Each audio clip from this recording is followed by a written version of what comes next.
Kosambadi Waqf board જમીનમાં bogus મંજૂરી પત્ર આપનાર વક્ફ બોર્ડ મહિલા કર્મચારી સહિત વધુ એકની ધરપકડ કરી હતી।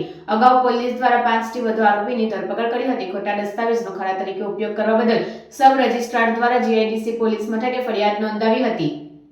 બનાવની વિગત અનુસાર કોસંબડી ગામ ખાતે મસ્જિદ મદ્રેસા ટ્રસ્ટના ટ્રસ્ટી દ્વારા ટ્રસ્ટની કોસંબડી ગામ ખાતે આવેલ survey number 378 block survey number 809ની ક્ષેત્રફળ 26491 વડી જમીન ધાર્મિક ગોદાણીને ભાડે પટ્ટે આપવા માટે ગુજરાત વક્ફ બોર્ડનો ધાર્મિક ગોદાણીને ભાડે પટ્ટે આપતો મજૂરી પત્ર અંકલેશ્વર સબ રજિસ્ટ્રાર કચેરીમાં રજૂ કરી ભાડાપટ્ટાની નોંધણી ટ્રસ્ટી યાકુબ યુસુફ નાંગલાએ કરાવી હતી। જે પત્ર અંગે કચેરી દ્વારા ખરાઈ કરતા વક્ફ બોર્ડ દ્વારા આવી કોઈ મંજૂરી પત્ર આપવામાં આવ્યો ન હોવાનો ખુલાસો થયો હતો અને વક્ફ બોર્ડની દેખરેખ હેઠળની જમીન બારોબાર ભાડે પટ્ટે આપવામાં આવી હોવાનું સામે આવ્યું હતું।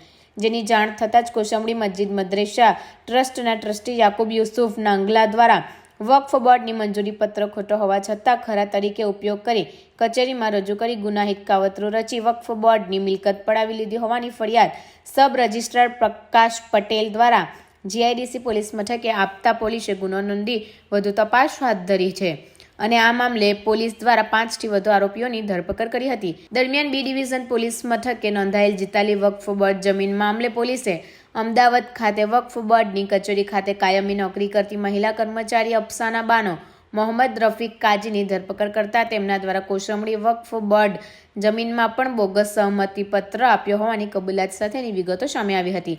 જે બાદ હાલ કર્મચારી સબ જેલમાં હતા।